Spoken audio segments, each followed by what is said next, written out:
Me revoilà dans cette petite vidéo pour aborder le sujet des nouveaux guidons. Faut savoir qu'il n'y en a qu'un seul, hein, donc la Dryad V2.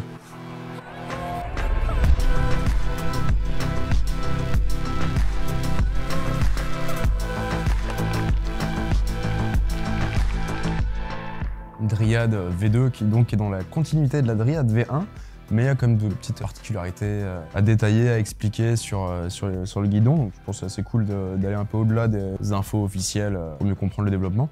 Tout comme la Dryad V1, le but c'est avoir un guidon alu light, parce que propriété de l'aluminium, hein, si possible plus light que d'autres guidons forcément, et le plus solide possible.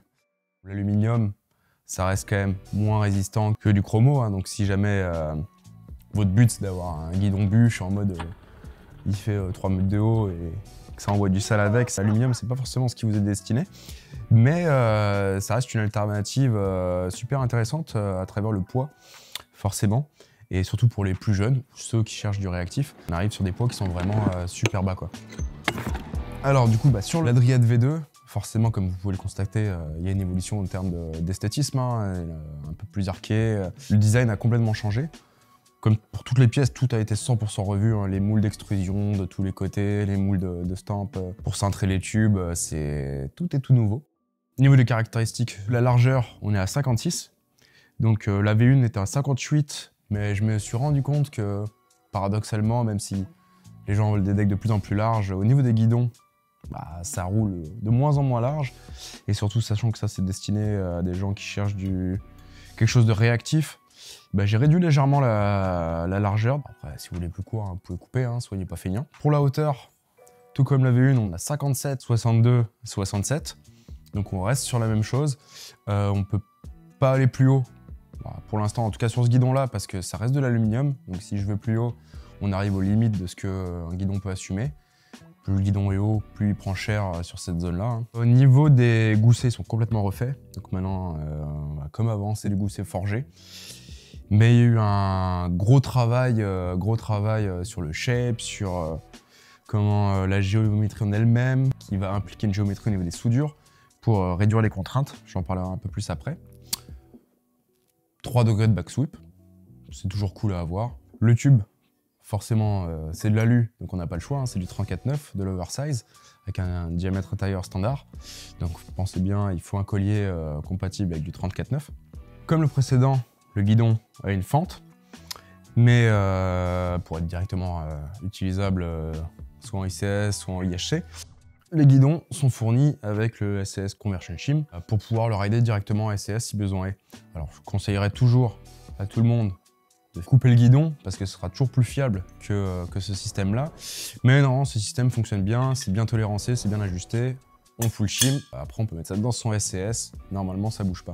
Autre caractéristique, et je pense la plus importante pour ceux qui seront intéressés par ce guidon en alu là, la Dryad V2, c'est toute la gestion et le taf qui a été réalisé au niveau du poids, sur les sections, les extrusions, les profilés, parce que la Dryad V1 c'était déjà un des guidons les plus light sur le marché, en alu. Forcément, on a poussé la barre un peu plus loin, et j'ai réussi à réduire le poids de 12%, donc 70 grammes à peu près, et sans compromettre la résistance, j'en parlerai un petit peu après.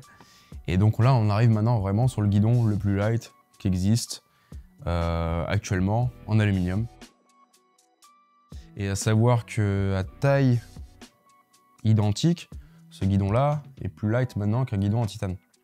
Ça coûte 4 fois moins cher. Donc c'est, je pense, une bonne alternative pour ceux qui veulent un guidon en alu, réactif, et qui plus est, résistant. Comme je l'ai dit avant, ça reste de l'alu, hein, y a pas de magie, c'est pas du chromo. Mais pour un guidon en alu, il est bien. Parce que j'ai réussi à taffer sur les shapes des goussets, les shapes du cintrage, la disposition, avec les soudeurs sur place aussi, pour savoir comment ils pouvaient gérer le cordon de soudure sur de l'alu au mieux, vis-à-vis de ce que j'avais en tête. J'ai réussi à réduire de 16% les contraintes au niveau de la zone de soudure et la zone de fatigue.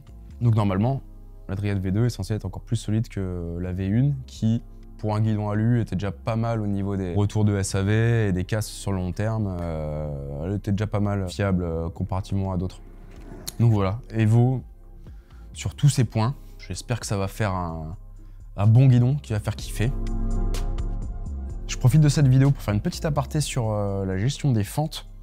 Parce que je sais qu'il y a des idées un peu préconçues qui disent que waouh, une fente, c'est relou, ça fissure. Oui et non. Généralement, si une fente fissure, c'est parce que la fourche était mal tolérancée ou le collier n'était pas adapté. Et à la fin, on dit waouh, guidon, c'est de la merde. Mais non, c'est parce qu'il a mal été installé. La fourche, il faut qu'elle soit bien ajustée. Si vous êtes capable de faire du rameur avec, avant de serrer le collier, déjà ça va pas. Deuxième point qui peut avoir un impact sur est-ce que la fente se sent bien et à l'aise, c'est le collier. Parce qu'il faut savoir qu'on pense souvent qu'un collier long et massif, c'est mieux, alors qu'en fait c'est plutôt l'inverse. Ce qui se produit, c'est qu'il faut absolument que le collier ne monte pas trop, et il y a des raisons à ça. C'est que si le collier est trop long et qu'il arrive en bout de fente, et ben il va créer une contrainte de compression sur le bout de la fente, et c'est justement cette zone-là qui risque de fissurer à travers les tensions qu'il peut y avoir. C'est la raison pour laquelle sur les colliers éthiques, ils sont jamais trop hauts. Donc il faut absolument que le collier reste bien en dessous du bout de la fente, sinon bah ça va pas quoi. Mais quand tous les paramètres sont bien, normalement une fente, ça casse jamais. Malgré tout, j'ai quand même travaillé sur la fente, sur des zones assez précises pour réduire un peu plus de la moitié les charges qu'il y a sur le bout de la fente. Donc normalement, même installé à la ZUB, ça devrait tenir beaucoup mieux. Donc voilà, guidon dispo en brossé, on a lu brut, brossé et verni. Et petite alternative en noir sablé anodisé, de toute beauté. Voilà, on espère que ça va faire kiffer, tout en légèreté, et je suis bien content. Bah allez, profitez bien, et à la prochaine.